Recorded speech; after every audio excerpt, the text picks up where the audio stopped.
जय हिंद मेरे सभी भाइयों को। ते कने क्या हाल चाल सारे दोस्तों दा सर इच्छा ठीक मेरे भाई। स्वागत करता हूँ आप सभी का आज की क्लास में। उम्मीद करता हूँ कि सब दोस्त जो हैं वो बढ़िया होंगे, अपनी अपनी जगह फिट होंगे, तंदुरुस्त होंगे। और साथ ही में जो आपका मेन मकसद इस टाइम पे है, मेन मोटिव जो है, उस पे भी आप खरे उतर रहे होंगे, उसके लिए भी मेहनत कर रहे होंगे। तो आज की क्लास जुड़ चुके हैं हम सभी दोस्त एक साथ। तो बता दीजिएगा सबसे पहले कि आवाज वगैरह जो है सभी दोस्त क्लियर आ रही है। तो हम अपनी क्लास जो है फिर स्टार्ट करेंगे। बढ़िया, चलिए आई थिंक ऑल सेट है। ठीक है ठीक है, चलिए तो बहुत बढ़िया। बिना ज्यादा टाइम वेस्ट किए करते हैं अपनी आज की क्लास शुरू। हम जैसे कि आप सभी को मालूम है लास्ट क्वेश्चन के साथ करते हैं। तो आपका आज की लास्ट क्लास का क्वेश्चन है कि चेनाब रिवर जो है, चेनाब रिवर जो है उसका ओल्ड नेम जो है सभी दोस्त बताएंगे कमेंट बॉक्स में, ताकि आपकी तैयारी का पता चल सके कि पढ़ के भी आ रहे हो कि खाली नाम से ही देख रहे हो। ठीक है, तो चेनाब का ओल्ड नेम जो है जल्दी से कमेंट बॉक्स में सभी दोस्त आंसर देंगे। और इसके साथ साथ व्हाट्सएप ग्रुप जो है वो भी सभी दोस्त ज्वाइन कर लेंगे। तो बढ़ते हैं आज की क्लास के फर्स्ट क्वेश्चन की ओर। Ozone layer which absorb harmful solar UV rays is found in which layer of the atmosphere. Ozone layer जो है आप सभी को मालूम है किसके लिए फेमस है। ठीक है, ओजोन लेयर जो है वो यूवी रेज को एब्जॉर्ब करती है। UV rays ultraviolet rays हैं जो अर्थ पर डायरेक्ट नहीं पहुंच पाती हैं। किस वजह से? ओजोन लेयर की वजह से। अगर इन केस यूवी रेज जो हैं वो सीधी धरती पे आने लग पड़े, अनमोल, मीनाक्षी, सलाम, तालिब, सभी दोस्तों को गुड इवनिंग, सपना स्टूडियो सभी दोस्तों को good evening, most welcome welcome है आप सभी दोस्तों का। चलिए तो ठीक है, यूवी रेज की हम बात कर रहे हैं। अगर यूवी रेज जो है मेरे भाई वो सीधी डायरेक्ट जो है वो धरती पे आने लग पड़े, तो इससे बहुत सारे स्किन के रिलेटेड डिजीज जो हैं, रोग जिन्हें हम कह सकते हैं वो होने लग पड़ेंगे। ठीक है, ये हमारी स्किन के लिए, जहां आप कह सकते हैं बॉडी के लिए ठीक नहीं है। तो ये अल्ट्रा ओजोन लेयर जो है इसको रोकता है। तो इन्होंने सिंपल सा पूछा है कि ओजोन लेयर जो है वो कौन सी लेयर में आती है। आप सभी को मैं ट्रिक एक बता चुका हूं, ठीक है, जिसमें कि मैंने आपको बताया था कि लेयर्स कैसे याद करनी है। Trust me in the exam करके लिखवाई थी। बहुत बढ़िया, बारामूला से भी कुछ भाई जुड़े हैं हमारे साथ। गुड इवनिंग सभी दोस्तों को, बहुत बढ़िया। तो ओजोन लेयर की मेरे भाई बात की जाए तो ओजोन लेयर जो है ये सेकंड लेयर में आती है। तो सेकंड लेयर जो है वो कौन सी है? स्ट्राटोस्फीयर। कौन सी है? स्ट्राटोस्फीयर जो है ये सेकंड लेयर है, इसमें ओजोन लेयर आती है। इसके सिवा एक और इंपॉर्टेंट क्वेश्चन बनता है लेयर्स के रिलेटेड कि रेडियो वेव्स जो है वो कहां से रिफ्लेक्ट होती हैं। रेडियो वेव्स कहां से रिफ्लेक्ट होती हैं? साथ साथ में नोट्स करते जाएं, नोट बना रहे हैं तो नोट करते जाएंगे, यहां स्क्रीनशॉट ले लेंगे। ये इंपॉर्टेंट रहेगा, ये फिजिक्स का कॉन्सेप्ट है, थोड़ा सा फिजिक्स के रिलेटेड इसमें से क्वेश्चन बनते हैं। तो आइनोस्फीयर जो है, ठीक है, आइनोस्फीयर जो है मेरे भाई, आइनोस्फीयर जो है ये रिफ्लेक्ट करती है रेडियो वेव्स को। ठीक है, ये रेडियो वेव्स को रिफ्लेक्ट करती है। तो रेडियो वेव्स जो हैं, रेडियो वेव्स के ऊपर स्पेशली क्वेश्चन बनता है, मोस्ट इंपॉर्टेंट, मैं मार्क करके पहले बता रहा हूं आपको। रेडियो वेव्स के ऊपर जो है वो क्वेश्चन बनता है। रेडियो वेव्स कौन सी वेव्स होती हैं? एक इलेक्ट्रोमैग्नेटिक वेव्स होती हैं, इनको इलेक्ट्रोमैग्नेटिक की कैटेगरी में भी लाते हैं, इलेक्ट्रोमैग्नेटिक। ठीक है, दूसरा जो है इन्हें नॉन मैकेनिकल भी कहते हैं, नॉन मैकेनिकल वेव्स कहा जाता है। और तीसरा इन्हें ट्रांसवर्स वेव भी कहा जाता है, ट्रांसवर्स वेव भी कहा जाता है। इनके ऊपर क्वेश्चन किस तरह से बनेगा कि सीधा मेंशन किया होगा कि रेडियो वेव्स जो है इनमें से कौन सी हैं, एक कोई आंसर दिया होगा और बाकी तीन ऑप्शन अलग से दिए होंगे। ठीक है, ये तीन नाम जो है मेरे भाई याद रख लेंगे। और रेडियो वेव्स रिफ्लेक्ट कहां से होती हैं? आइनोस्फीयर से रिफ्लेक्ट होती हैं। उम्मीद करता हूं आपको क्वेश्चन समझ आ गया होगा। इसका आंसर जो है स्ट्रेटोस्फीयर रहेगा, ऑप्शन नंबर बी। अगले क्वेश्चन की तरफ बढ़ते हैं। Choose incorrect statement from the following. इनमें से दिए गए ऑप्शंस में से इनकरेक्ट, जो गलत है, उस स्टेटमेंट को हमें बताना है। ठीक है, गलत स्टेटमेंट जो है उसे हम बताना है। ये स्टेटमेंट है बायोगैस के रिलेटेड, या फिर जिसे हम गोबर गैस भी कहते हैं। बायोगैस, गोबर गैस एक ही नाम रहेगा। ठीक है मेरे भाई, तो उन्होंने बोला है कि मेन कॉन्स्टिट्यूएंट जो है बायोगैस का वो मीथेन होता है। ठीक है, इन्होंने क्या बोला है कि मेन जो है वो मीथेन होता है। क्या ये सही है? बिल्कुल सही है। अप टू 70%, 70% तक जो है मीथेन जो है वो बायोगैस में पाया जाता है, इसमें कोई दोहराए नहीं है, ठीक है। बायोगैस जो है ये एक रिन्यूएबल गैस है, ये रिन्यूएबल सोर्स कह सकते हैं, रिन्यूएबल सोर्स आप इसे कह सकते हैं बायोगैस को, ठीक है। और इसमें मेन जो है वो 70 मीथेन है, मीथेन जो कि 70% तक पाया जाता है। दूसरा ऑप्शन देखते हैं, इन्होंने लिखा है गोबर गैस जो है ये क्रॉप्स और वेजिटेबल के वेस्ट से, ठीक है, डीकंपोज करके ऑक्सीजन की एब्सेंस में जो है वो बनती है। ये बात बिल्कुल गलत है, ठीक है। क्रॉप्स का या वेजिटेबल वेस्ट का इसमें कोई रोल नहीं है। वेजिटेबल वेस्ट से क्या बनता है, बर्मी कंपोस्टिंग जो है वो बनता है, ठीक है। तो ये जो है ये गलत हो जाएगी, ये स्टेटमेंट गलत हो जाएगी। आगे इन्होंने लिखा है कि बायोगैस रिन्यूएबल है, बिल्कुल सही है, ठीक है। Planting more trees is encourage to clean environment, अगर हम ज्यादा पेड़ पौधे लगाएंगे तो उससे इन्वायरमेंट, वातावरण जो है वो शुद्ध होगा, साफ होगा, ये भी बात सही है। तो हमारा आंसर कौन सा हो जाएगा, आंसर हो जाएगा ऑप्शन नंबर बी, जो कि गलत दिया हुआ है, क्योंकि उन्होंने पूछा यही है, इन्होंने क्या पूछा है कि इनकरेक्ट इनमें से कौन सा, इनमें से गलत कौन सा है। बहुत बढ़िया, बहुत सारे दोस्तों के जो है वो साथ साथ में आंसर्स भी आ रहे हैं, बहुत बढ़िया, वेल डन, ठीक है। ट्राई कीजिए मेरे सभी दोस्त, रिक्वेस्ट आप सभी से कि अगर आपको आंसर आते हैं और साथ साथ में ट्राई कीजिए, आंसर देते जाएंगे आप सब। और इसके साथ साथ अगर वीडियो अच्छा लगेगा तो वीडियो को लाइक भी कर दीजिएगा। अगला क्वेश्चन है, बायोटिक कम्युनिटी में प्राइमरी कंज्यूमर्स जो हैं वो कौन से होते हैं। बायोटिक कम्युनिटी, बायोटिक कम्युनिटी मतलब हमें मान लो जीव जंतु जो भी हो गए, सारा किंगडम जो हो गया वो हो गया बायोटिक, ठीक है। तो उनमें प्राइमरी जो है वो कौन से होते हैं, प्राइमरी कौन होंगे, जो भाई प्रोड्यूस कर रहे हैं, ठीक है। प्रोड्यूसर्स जो होंगे वो प्राइमरी होंगे, बेसिक सी बात है, ठीक है। तो प्रोड्यूस कौन करते हैं, सबसे पहले आ जाएगा घास, ठीक है। जैसे घास होता ना, सबसे पहले घास होगा, ये एक टाइप से आप फूड साइकिल समझ लो।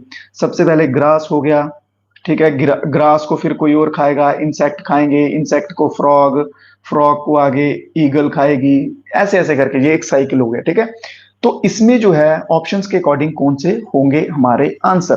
तो सबसे पहले हम बात करते हैं कार्निवोरस की। कार्निवोरस कौन से होते हैं, कार्निवोरस वो होते हैं जो सिर्फ और सिर्फ मीट खाते हैं, ठीक है। सिर्फ और सिर्फ क्या खाएंगे कार्निवोरस, मीट खाएंगे। हर्बीवोरस जो है, हर्बीवोरस कौन से होते हैं, जो नॉन वेज होते हैं ना, नॉन वेज, जैसे हमारी गाय हो गई, कऊ हो गई, गोट हो गई, ठीक है, ये हो जाएंगे नॉन वेज में। हर्बीवोरस, नॉन वेज नहीं, हर्बीवोरस बोलिए तो ठीक रहेगा इसके लिए। तो ये हर्बीवोरस में हो गए। कार्निवोरस में आगे लायन आ गया, ठीक है, टाइगर आ गया, ये ऐसी चीजें। और ओमनीवोरस कौन से होते हैं, वो मिक्स होते हैं, ओमनीवोरस मिक्स होते हैं, जैसे कि ह्यूमन बींग्स हो गए, ह्यूमन बींग्स हो गए। ह्यूमन बींग्स क्या करेंगे कि जैसे पालक का पत्ता हो गया, हरी सब्जियां वगैरह वो भी खा लेते हैं, मीट होगा, मांस मछली होगी वो भी खा लेंगे। या फिर एनिमल्स के तौर पे देखा जाए तो डॉग हो गया, ठीक है। डॉग जो है वो दोनों की कैटेगरी में आ जाएगा, ठीक है। उसको नॉर्मल खाना दोगे, चपाती रोटी दोगे वो भी खा लेगा, मीट दोगे तो वो भी खा लेगा। क्लियर, चलिए। तो इसमें प्राइमरी कौन से हो जाएंगे, प्राइमरी आएंगे हमारे हर्बीवोरस, कौन से, ऑप्शन नंबर बी, बहुत बढ़िया, हर्बीवोरस जो है बिल्कुल सही आंसर हो जाएगा। बहुत बढ़िया, बहुत बढ़िया, बिल्कुल सही आंसर। चलिए नेक्स्ट क्वेश्चन की तरफ चलते हैं। Which one of the following was a part of the Gondwana land. Gondwana land का इनमें से कौन सा पार्ट है। Gondwana land, first of all हम सभी दोस्तों को मालूम होना चाहिए कि है क्या चीज। गोंडवाना लैंड को सुपर कॉन्टिनेंट भी कहा जाता है। क्या कहा जाता है, सुपर कॉन्टिनेंट भी इसे गोंडवाना लैंड को कहा जाता है, ठीक है। एक नंबर, ये गोंडवाना लैंड वर्ड जो है ये उस टाइम से यूज किया गया है कि जब सब लैंड्स जो है वो यूनाइटेड थी। जैसे अभी वर्ल्ड मैप कैसा ना कि ऐसा ऐसा बिखरा हुआ है, कोई जमीन कहीं पे है, कोई कहीं पे है, उस टाइम ये सब जो है वो एक साथ जुड़े हुए थे ऐसे, ठीक है, ये अलग नहीं थे उस टाइम पे। तो उस टाइम को जो टाइम पीरियड था उसे कहा जाता था गोंडवाना लैंड। तो बात करते हैं इसमें कौन कौन से थे। एक नंबर पे इंडिया था, दूसरे नंबर पे साउथ अफ्रीका, तीसरे पे साउथ अमेरिका, और फोर्थ नंबर पे ऑस्ट्रेलिया था, ठीक है। अगर हम बात करेंगे कि यूरोप कॉन्टिनेंट, आप बोलोगे कि सर यूरोप कॉन्टिनेंट से कुछ नहीं लिया, तो यूरोप कॉन्टिनेंट जो है वो इसमें नहीं था, ठीक है, यूरोप कॉन्टिनेंट इसमें नहीं था। तो चलिए आंसर बताएंगे इसमें अभी। बहुत बढ़िया अनमोल मोहम्मद तालिब, बहुत बढ़िया, वेल डन वेल डन। तो आंसर रहेगा ऑप्शन नंबर ए, साउथ अमेरिका जो है हमारा बिल्कुल सही आंसर हो जाएगा, ठीक है, क्योंकि मैंने आपको यहाँ पे लिखवा दिया है कि ये जो है कंट्रीज जो हैं ये इसका पार्ट रहे हैं। बहुत बढ़िया, उम्मीद कर रहा हूँ क्वेश्चंस आपको समझ आ रहे होंगे। किसी भाई को कोई डाउट रह जाएगा तो आप बता सकते हैं बेझिझक, उसमें घबराने की कोई बात नहीं है, ठीक है। अगला क्वेश्चन पढ़ते हैं। Which of the following is the first made in India sports car ready. ठीक है, भारत की पहली made in India sports car का नाम बताइए भाई। जो तो कुछ ऑटोमोबाइल से रिलेटेड इंटरेस्टेड होंगे बच्चे वो तो डेफिनेटली जो है उम्मीद करूंगा कि आंसर दे देंगे, नाम बता देंगे। ठीक है, बताइए जल्दी से। स्कॉर्पियो है महिंद्रा की, सफारी है, या फिर बोलेरो है, या फिर डीसी एवेंटी है। ठीक है, देखिए स्पोर्ट्स कार लिखा हुआ है, स्पोर्ट्स कार लिखा हुआ है, तो स्पोर्ट्स कार किस टाइप की होती हैं? जैसे फरारी हो गई, लैम्बोर्गिनी हो गई, ठीक है, और भी बहुत सारी होती हैं। उस कैटेगरी की जो गाड़ियां होंगी वो होंगी स्पोर्ट्स कार में आएंगी। स्कॉर्पियो आप सभी ने देखी है, ठीक है, सफारी आप सभी ने देखी होगी, ब्लेरो आप सभी ने देखी होंगी। ये जो है ये तीनों गाड़ियां स्पोर्ट्स की कैटेगरी में इसमें नहीं आएंगी। ठीक है, वो स्पोर्ट्स में आएंगी वो छोटी छोटी, ये अलग टाइप के आ जाएंगी। तो डीसी एवेंटी जो है, ठीक है, डीसी एवेंटी जो है ये हमारा बिल्कुल सही आंसर होगा। ये फर्स्ट था, इन्होंने फर्स्ट बोला है, फर्स्ट, क्योंकि ये स्कॉर्पियो फरारी ये तो उस सफारी बोलेरो ये तो लेटेस्ट हैं, ठीक है, ये तो अभी अभी के हैं। तो डीसी एवेंटी जो है ये बिल्कुल सही आंसर है, जो कि 2012 से लेके 2020 तक चली थी। ठीक है, 2012 से लेके कब तक चली थी? 2020 तक। तो ऑप्शन नंबर डी इसमें बिल्कुल सही आंसर हो जाएगा। नेक्स्ट क्वेश्चन है, the highest Indian medical award given in India is. India की मेडिकल की फील्ड में, चिकित्सा की फील्ड में, ठीक है, जो सबसे हाईएस्ट अवार्ड है वो किसे दिया गया है? India highest medical award given to, किसको दिया गया है? ऑप्शंस आपके सामने है मेरे भाई। तो डॉक्टर बीसी रॉय जो है, doctor B C Roy, option number A, इनको जो है वो दिया गया है। किसको? Doctor B C Roy. Option number A बिल्कुल सही रहेगा। नेक्स्ट क्वेश्चन है, Which of the following is the second longest glacier located in Himachal Pradesh? Himachal Pradesh में सेकेंड लॉन्गेस्ट ग्लेशियर जो है वो कौन सा है? देखिए सिविलियन अवार्ड्स और गैलेंट्री अवार्ड्स ये मैं करवा चुका हूं, इसके रिलेटेड किसी भाई को कोई डाउट तो नहीं है? अगर है तो बता दीजिए जल्दी से, मैं लिखवा देता हूं। अगर क्लियर है तो हम ये क्वेश्चन करते हैं। सिविलियन अवार्ड्स और गैलेंट्री अवार्ड्स मालूम है सभी दोस्तों को? सीक्वेंस मालूम है उनका? यस और नो, यस और नो, जल्दी से। बहुत बढ़िया, जस्ट नो में बता देंगे सभी दोस्त। जब कोई क्वेश्चन आपसे मैं पूछता हूं ना लाइव के दौरान, ठीक है, लाइव का मीनिंग यही है कि भाई लाइव इंटरेक्शन हो, ताकि आपके जो सवाल हो, मेरे जो सवाल हो, हम एकदम से पूछ सकें और एकदम से आंसर आ सके। ठीक है, चलिए ठीक है, बढ़िया बढ़िया। तो बात करते हैं इसकी सेकंड लॉन्गेस्ट ग्लेशियर की। Second longest glacier Himachal Pradesh का कौन सा है? तो बात करते हैं सबसे पहले फर्स्ट की, सबसे बड़ा कौन सा है? तो सियाचिन ग्लेशियर। सियाचिन ग्लेशियर जो है ये सबसे बड़ा है। ठीक है, कौन सा है? सियाचिन ग्लेशियर जो है ये सबसे बड़ा है। रिपीट, हाँ 1 मिनट में करता हूं रिपीट, ठीक है, ये क्वेश्चन करने के बाद। सियाचिन सबसे बड़ा है, और सेकंड नंबर पे जो है वो है बारासिगरी। कौन सा? बारासिगरी जो है, बारासिगरी ग्लेशियर, ये सेकंड नंबर पे लॉन्गेस्ट है। क्लियर? ये भी कहां पे है? हिमाचल प्रदेश में है। चलिए देखो, सुनो, सिविलियन अवार्ड्स और उसका सुन लो गैलेंट्री अवार्ड्स का, ठीक है, ध्यान से देखो। सिविलियन अवार्ड्स, और सिविलियन अवार्ड्स में 4 आते हैं। बेसिकली कितने आते हैं? 4। सबसे ऊपर आता है भारत रत्न। अगर पूछा जाए कि हाईएस्ट सिविलियन अवार्ड कौन सा है, तो भारत रत्न है। सेकंड हाईएस्ट कौन सा है? तो पद्मा विभूषण। विभूषण नाम याद रखिए, भूषण भी है और एक विभूषण भी है। थर्ड हाईएस्ट है पद्मा भूषण, ठीक है, थर्ड है पद्मा भूषण, और फोर्थ जो है वो है पद्मश्री। पद्मश्री। ये 4 सिविलियन अवार्ड्स हैं। याद हो गए? लिख लो जल्दी से, या फिर स्क्रीनशॉट ले लो। चलो तो अब लिखते हैं कौन से? Gallantry awards. गैलेंट्री अवार्ड्स सबसे पहला और सबसे हाईएस्ट जो है वो कौन सा है? परमवीर चक्र। अगर पूछ ले कि हाईएस्ट गैलेंट्री अवार्ड जो है वो कौन सा है, तो परमवीर चक्र जो है वो हाईएस्ट है। सेकंड नंबर का पूछ ले तो अशोक चक्र। थर्ड नंबर का पूछ ले तो महावीर चक्र। फोर्थ नंबर का अगर पूछ ले तो कीर्ति।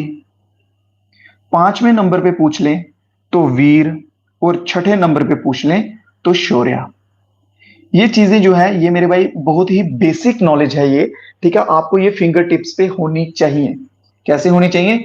फिंगर टिप्स पे आपको होनी चाहिए। जैसे आप मैथ्स की क्लास करोगे ना, मैथ्स अगर आप पढ़ने लगोगे तो सबसे पहले आपको स्क्वायर आने चाहिए 20 से 25 तक, कम से कम 30 तक मान लो। तो वैसे ही अगर आप जीके जीएस पढ़ रहे हो तो ये कुछ जो बेसिक चीजें हैं ये भी मेरे भाई आपको होनी चाहिए, आनी चाहिए। अगला क्वेश्चन देखते हैं। In which of the following place of India was Asia first export processing zone establish.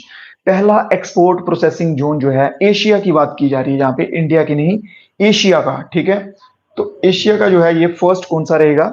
Chennai, Gujarat, Kandla या फिर कोचीन। बहुत ही इंपॉर्टेंट क्वेश्चन हो जाएगा, बहुत ही ज्यादा इंपॉर्टेंट, ठीक है। चलिए आपको लिखवाता हूं, लिखिए कांडला पोर्ट के बारे में लिखिए। कांडला पोर्ट, इसका आंसर भी यही रहेगा, ऑप्शन नंबर सी रहेगा।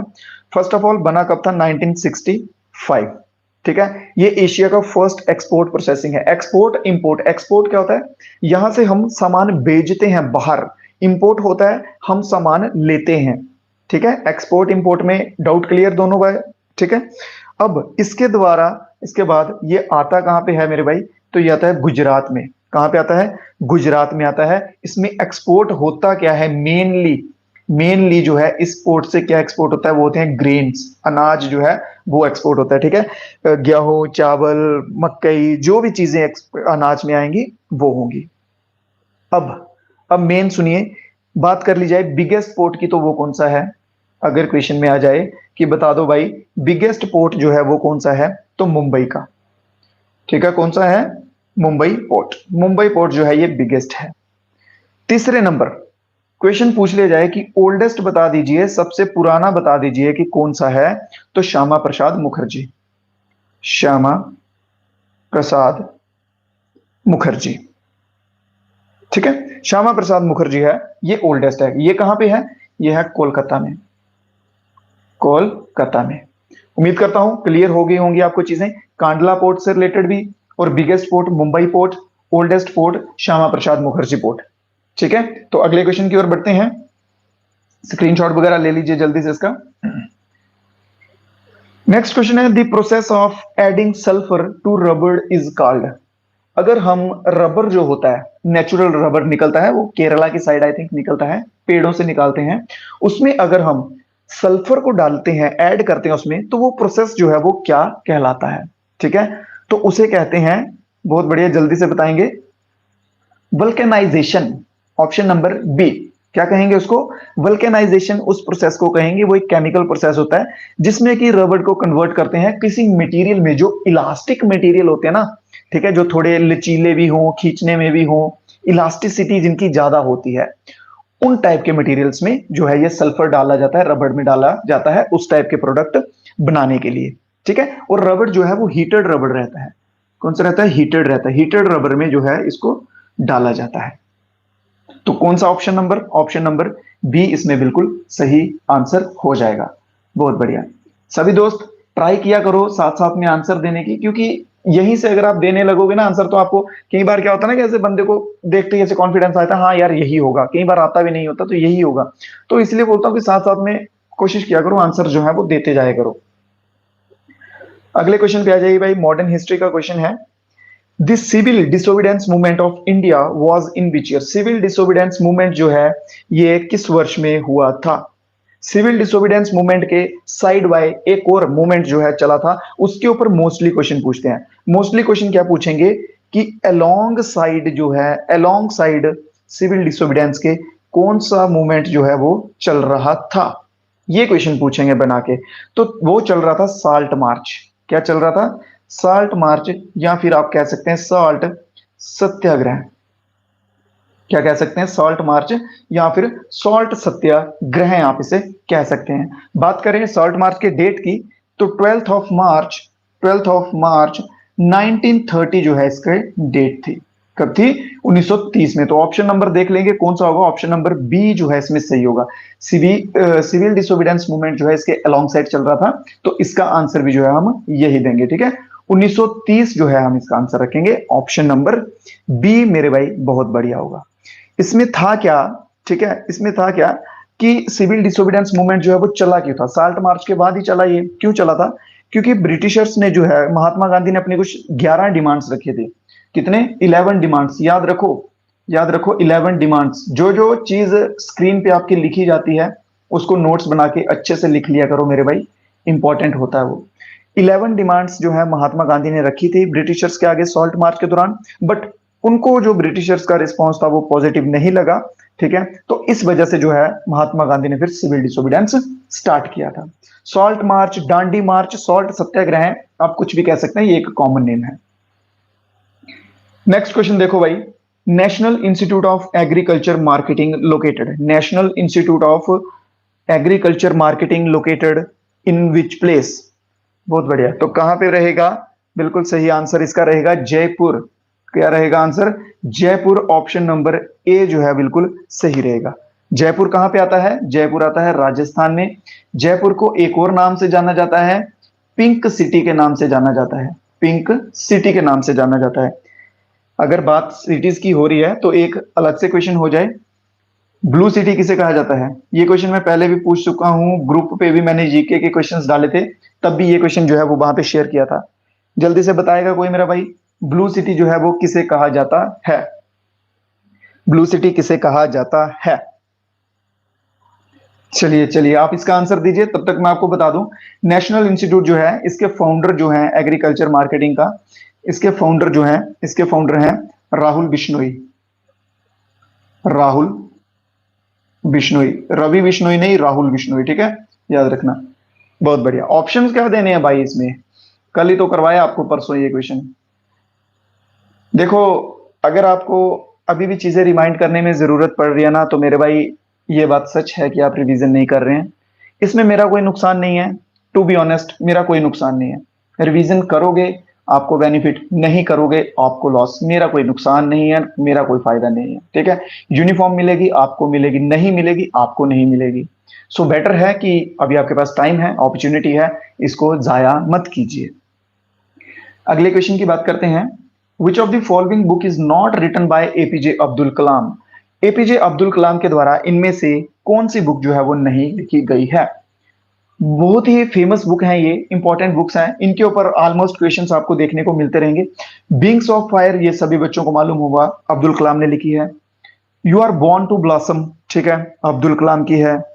Discovery of India, discovery of India, इसको थोड़ा होल्ड करेंगे, ये भी जो है अब्दुल कलाम की है। डिस्कवरी ऑफ इंडिया जो है मेरे भाई, ये किसकी है? जवाहरलाल नेहरू की। किसने लिखी है? जे एल जवाहरलाल नेहरू ने, ठीक है। और 14 नवंबर को जो है इनका डे आता है, जिस डे को चिल्ड्रन डे के रूप में भी मनाया जाता है। किस दिन के रूप में मनाया जाता है? चिल्ड्रन डे के रूप में इनको मनाया जाता है। अगर बात करें जवाहरलाल नेहरू की कुछ और बुक्स की जो कुछ और इंपॉर्टेंट है, तो glimpses of India, glimpses of India, ये भी इनकी पुस्तक है, ठीक है। Letter from a father to his daughter, letter from a father लिख ही देता हूं, लिख लो, लेटर फ्रॉम ए फादर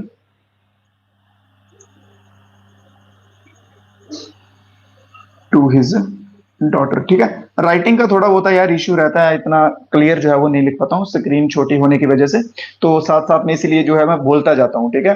तो आप सभी दोस्तों से उम्मीद करूंगा कि आप सुने उस बात को ध्यान से और साथ साथ में लिखते जाएं। बढ़ते हैं नेक्स्ट क्वेश्चन की ओर। उससे पहले सभी दोस्तों से एक छोटी सी रिक्वेस्ट है कि वीडियो को लाइक कर दे मेरे भाई, जितने भी 8-10 भाई देख रहे हैं जो हमारे साथ जुड़े हुए हैं, एक बार सभी दोस्त थोड़ा सा प्यार दिखाते हुए वीडियो को लाइक कर देंगे और हम बढ़ेंगे अगले क्वेश्चन की तरफ। The first language to be conferred the status of a classical language in India. India में पहली लैंग्वेज जिसको क्लासिकल लैंग्वेज का स्टेटस मिला था, इंडिया में, ठीक है, कहां में? इंडिया की बात की जा रही है। तो सबसे पहले जो स्टेटस मिला था, बहुत बढ़िया, बिल्कुल सही आंसर आ चुके हैं, बहुत बढ़िया। तो सही आंसर जो है वो रहेगा तमिल। तमिल लैंग्वेज को जो है सबसे पहले स्टेटस मिला था क्लासिकल लैंग्वेज का, ठीक है। किस वर्ष में मिला था? 2004 में। फिर उसके बाद तमिल के बाद सेकंड नंबर पे आ जाएगी संस्कृत, आ जाएगी, जिसको कि 2005 में स्टेटस मिला था। और तीसरे नंबर पे जो है यहां पे मेंशन नहीं है, तेलुगु एंड कन्नड़ा, तेलुगु और कन्नड़ा, जिनको कि 2008 में जो है क्लासिकल लैंग्वेज का स्टेटस जो है, दर्जा जो है वो मिला था, ठीक है। सबसे पहले याद रखिएगा, सबसे पहले कौन सी लैंग्वेज थी जिसको क्लासिकल लैंग्वेज का स्टेटस मिला था? तो लैंग्वेज थी तमिल। हमारे शेड्यूल में टोटल लैंग्वेजेस कितनी हैं? तो टोटल है 22 languages, 22 languages are there in,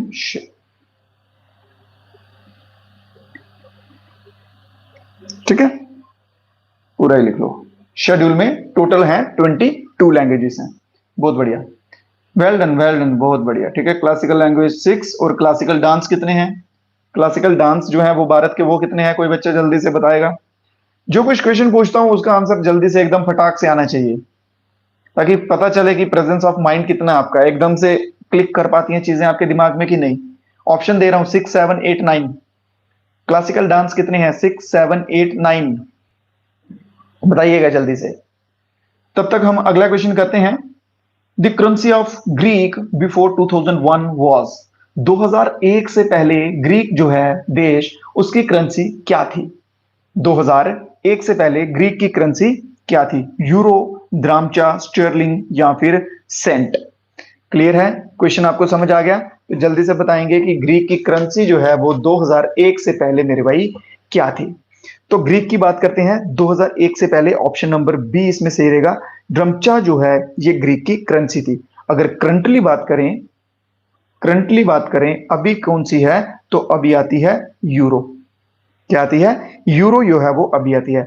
Stirling की बात करें तो ये किसकी है? ये है इंग्लैंड की। स्टर्लिंग कहां की करेंसी है? इंग्लैंड की। सेंट्स जो हैं ये यूएसए में होते हैं। ठीक है, जैसे हमारे इंडिया में 1-2 रुपया होता है, वैसे वहां पे सेंट्स होते हैं। चलिए, बहुत बढ़िया। उम्मीद कर रहा हूं कि क्वेश्चंस आपको अच्छे से सभी दोस्तों को समझ आ रहे होंगे। और आप सभी से एक रिक्वेस्ट रहती है कि रिव्यू मेरे भाई जरूर दिया करें कि क्लास जो है आपको कैसी लगती है। क्लास जब खत्म हो जाए उसके बाद 1 मिनट का टाइम निकाल के कमेंट बॉक्स में रिव्यू याद से दे दिया करें कि क्लास आपको कैसी लगती है, क्वेश्चन समझ आते हैं पढ़ाए हुए कि नहीं आते हैं। अगर कोई चेंज की जरूरत आपको लगती है तो वो भी आप बता सकते हैं। बात करते हैं अगले क्वेश्चन की कि इंडिया जो है डब्ल्यूटीओ, वर्ल्ड ट्रेड ऑर्गेनाइजेशन जो है, इसका मेंबर जो है वो सदस्य जो है वो कब बना था? डब्ल्यूटीओ का सदस्य जो है वो कब बना था भारत? तो 1995, ऑप्शन नंबर डी बिल्कुल सही रहेगा। ठीक है, 1995 को भारत जो है वो डब्ल्यूटीओ का सदस्य बना था। नेक्स्ट क्वेश्चन है, दुमकर एचईपी जो है ये कितना जो है वो प्रोड्यूस करता है? इलेक्ट्रिसिटी जनरेट करता है, इसकी कैपेसिटी क्या है? इंडस रिवर के ऊपर है, तो इसकी कैपेसिटी जो है, बहुत बढ़िया, जल्दी से आने जाएंगे, तो इसकी कैपेसिटी है 45 मेगावाट की इसकी कैपेसिटी है। 45 मेगावाट की इसकी कैपेसिटी ऑफिशियली शो की गई है। ऑप्शंस में एक में 4 लिख लीजिए। ठीक है, 45 मेगावाट की इसकी कैपेसिटी है। ये कहां पे है? इंडस नदी के ऊपर है। इंडस नदी के ऊपर है। इसके सिवा और कुछ जो डैम्स हैं हमारे भारत में, ठीक है, हमारे भारत बोल रहा हूं, जम्मू कश्मीर में, ठीक है, हमारे जम्मू कश्मीर में और कुछ डैम्स, उनका नाम लिखें और रिवर्स भी साथ साथ में लिखते जाएंगे। बगलीहार डैम जो कि आ जाएगा चेनाब रिवर के ऊपर। चेनाब का मैंने आपसे पूछा था, जल्दी से मेरे को आंसर दो कि चेनाब का ओल्ड नेम जो है वो क्या था। किसी बच्चे ने आंसर नहीं दिया। चेनाब का ओल्ड नेम क्या है? फिर दूसरा आ जाएगा दुल्ला हस्ती, ये भी चेनाब रिवर के ऊपर है। ठीक है, और एक है पक्कल धुल, मरुसुधर पे है। ठीक है, ये जो है ये बिगेस्ट है जे का, ये जे का बिगेस्ट डैम रहेगा। बहुत बढ़िया, बिल्कुल सही आंसर अभी दिया है कि अस्किनी जो है वो चेनाब रिवर का ओल्ड नेम था। बढ़ते हैं नेक्स्ट क्वेश्चन की ओर और आज की क्लास के लास्ट क्वेश्चन की ओर। इससे पहले आपका 1 मिनट लेना चाहूंगा कि आप सभी दोस्तों को बता दूं, जैसे कि आप सभी की डिमांड थी कि सर जेकेपी कांस्टेबल के लिए हमें पीडीएफ वगैरह या कुछ मटेरियल प्रोवाइड करवा दें, तो इसके लिए जो प्रैक्टिस सेट हैं वो बनाए हुए हैं। जो कुछ भाई लेना चाहते हैं, व्हाट्सएप का लिंक जो है वो डिस्क्रिप्शन में दिया रहेगा। अगर जो इंटरेस्टेड हैं वो ले सकते हैं। इसके सिवा इंडियन आर्मी के जो बच्चे हैं, अगर इंडियन आर्मी का लेना चाहते हैं तो वो भी अवेलेबल है, आप ले सकते हैं एक बहुत ही मिनिमल से कॉस्ट प्राइस पे। ठीक है, तो आज का लास्ट क्वेश्चन जो है, महाबलेश्वर टेम्पल जो है पहलगाम में जो है वो किस गॉड को समर्पित है? ठीक है, किस गॉड को समर्पित है? मां काली को, शिवा को, कृष्णा को या फिर विष्णु को? तो इसका सबसे पहले हम लिखेंगे आंसर, तो आंसर रहेगा ऑप्शन नंबर बी, शिवा को, लॉर्ड शिवा, गॉड शिवा को है। ठीक है, ये टेम्पल जो है ये फेमस किस लिए है? ममलेश्वर टेम्पल जो है, यहाँ पे बोलते हैं भगवान गणेश जो है उनको एलिफेंट का जो सर दिया गया था वो वहीं पे दिया गया था। ठीक है, लिख लीजिए, Ganesha got elephant head there, ठीक है, वहां पे उनको एलिफेंट का सर जो है वो दिया गया था। अब मेन बात आती है कंस्ट्रक्शन की, या फिर आप सिंपल लिखिए बिल्ट लिखिए, ठीक है, बनाया किसके द्वारा गया था, ठीक है, बनाया किसके द्वारा गया था ये, बहुत बढ़िया। तो इसकी ना इसमें सबसे पहले पांडवास मेंशन रहेंगे, पांडवास रहेंगे क्योंकि उन्होंने वहां पे शिवा का शिवालिंगम होता है ना, शिवलिंगम, ठीक है, वो रखा था, शिवालिंगम रखा था। फिर उसके बाद टेम्पल जो है, टेम्पल जो मेन बनाया था, टेम्पल बनाया था जय सिम्हा ने, जय सिम्हा ने टेम्पल बनाया था, ठीक है, जो कि लोहारा डायनेस्टी से थे, लोहारा डायनेस्टी से थे। क्लियर? तो ऑप्शन नंबर बी इसमें बिल्कुल सही आंसर हो जाएगा। एमटीएस की पीडीएफ नहीं होगी मेरे भाई, फिलहाल मेरे पास आर्मी की, आर्मी अग्निवीर उसकी पीडीएफ रहेगी और जेके पुलिस कांस्टेबल की रहेगी। लेटेस्ट पैटर्न पे रहेंगी मेरे भाई, जो कुछ भाई इंटरेस्टेड हैं, लेना चाहते हो, बुक्स की जगह मैं बोल सकता हूं आपको गारंटी से कि वो लेने की जगह वो ले लीजिए, ज्यादा बेनिफिशियल रहेगा, बेनिफिशियल होंगी आपके लिए, ठीक है। तो चलिए आज की क्लास जो थी, आज की क्लास के क्वेश्चंस जो है वो हो चुके हैं मेरे भाई। अगर किसी भाई का कोई डाउट बच गया हो, कोई क्वेरी हो, तो जल्दी से बता सकते हैं, अदरवाइज हम अपनी आज की क्लास को दी एंड करेंगे, ठीक है। और साथ साथ में आप सभी दोस्तों से एक रिक्वेस्ट है कि वीडियो को लाइक कर दीजिएगा, जो कि बिल्कुल फ्री ऑफ कॉस्ट है, इसमें कोई एडिशनल चार्ज नहीं लगता है। और जो कुछ भाई हमारे साथ नए जुड़ते हैं, जिनको और भी वीडियोस देखने होंगे, हमारी क्लासेस देखनी होंगी, वो चैनल को सब्सक्राइब भी कर लेंगे मेरे भाई। बहुत बढ़िया। तो चलिए, बहुत बहुत शुक्रिया आप सभी दोस्तों का बने रहने के लिए, हमारे साथ अंत तक विश्वास बनाए रखने के लिए। यही विश्वास जो है अंत तक बनाए रखिएगा, यकीनन आपको सफलता की राह दिखाएंगे। तो मिलेंगे कल फिर से कुछ नए क्वेश्चंस के साथ नए वीडियो में, तब तक के लिए दीजिए मेरे भाई इजाजत। जय हिंद, जय भारत।